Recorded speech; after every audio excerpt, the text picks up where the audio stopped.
Madhu multimedia వీక్షకులకు సుస్వాగతం. ఇప్పుడు నీకు చూపించే ఆలయం 2500 సంవత్సరం క్రితం నాటిది. పశ్చిమ గోదావరి జిల్లా పెనుగొండ చిన్న పట్టణం ఒకప్పుడు దక్షిణ భారతదేశానికి వాణిజ్య కూడలిగా ఉండేది. ఇది తణుకు పట్టణానికి 16 కిలోమీటర్ల దూరంలో ఉంది. మౌర్యుల మహాసామ్రాజ్యం, ఆర్యుల మహాసామ్రాజ్యం, తూర్పు గంగేయ రాజుల మహాసామ్రాజ్యం ఈ పెనుగొండ పట్టణం ముఖ్య భూమిక ఉండేది. ఇది రాజ్య చరిత్ర.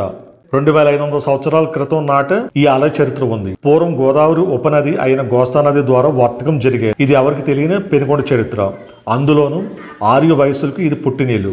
ఇక్కడ జైన, బౌద్ధ, వైష్ణవ ఆనాటి మతాలకు సంబంధించిన దేవాలయాలకు కేంద్ర బిందువుగా ఉండేది. ఆర్య వయస్సులు కులదేవమైన శ్రీ వాసవి మాత ప్రత్యక్షంగా పూజించిన దేవాలయం. జనార్దన స్వామి ఆలయం గురించి, ఆలయ విశిష్టత గురించి ప్రధాన పూజారి మాటల్లో వినండి.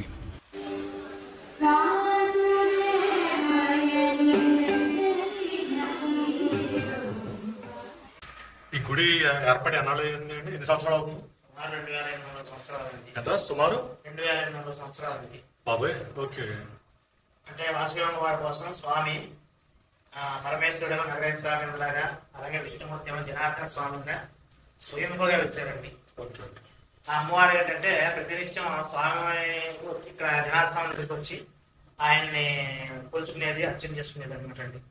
ఆవిడతో పాటు 102 గోత్రులు ఆత్మహత్య అయిన తర్వాత వాళ్ళ యొక్క జ్ఞాపకార్థం 102 శివలింగాలకు వచ్చి ఈ వీధిలో ప్రతిష్ఠించారండి. అందుకని దీన్ని లింగాల వీధి అంటారు. అవి అంటే కాలక్రమేణా పడిపోయాయి. కొన్ని బయటపడమైన మీకు ఎదురుకుండా శివాలయం ఉంటుందండి. ఆ శివాలయం దగ్గర పెట్టే కొన్ని ఏమో కొంతమంది వైశ్య స్వామి తీసుకెళ్ళారండి. ఈ పెనుగొండ క్షేత్రాన్ని స్వామి క్షేత్ర పాలకుడండి.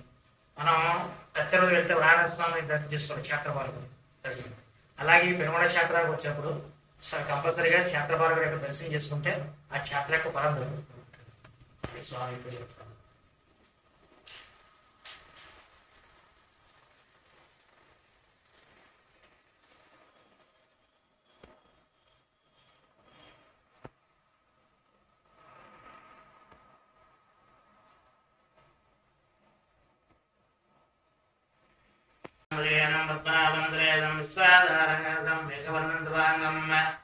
లక్ష్మీకాంతం కమలనయనం యోగవిద్యారగమ్యం వందే విష్ణుం భోపైరం గవకైకనాదం పద్మారలింగముదరోజ్జలవోదండం పీతాంబరం భూషణ భూషితాంగం శ్రీభూసమేతమరవిందధాయదాక్షం ధ్యాయేంద్రాధరం వరేంద్ర బృందవన్యం సశంఖచక్రం సకరేటకుండలం సపేతవస్త్రం సరసీరేక్షణం సహారవచ్చస్తరగోపికృత్వనిత్యం శిరసా చతుర్భుజం వాసుదేవం ఋషికేశం భావనం జలసాయనం జనార్దనం వరం కృష్ణం నమామి గరుడధ్వజం.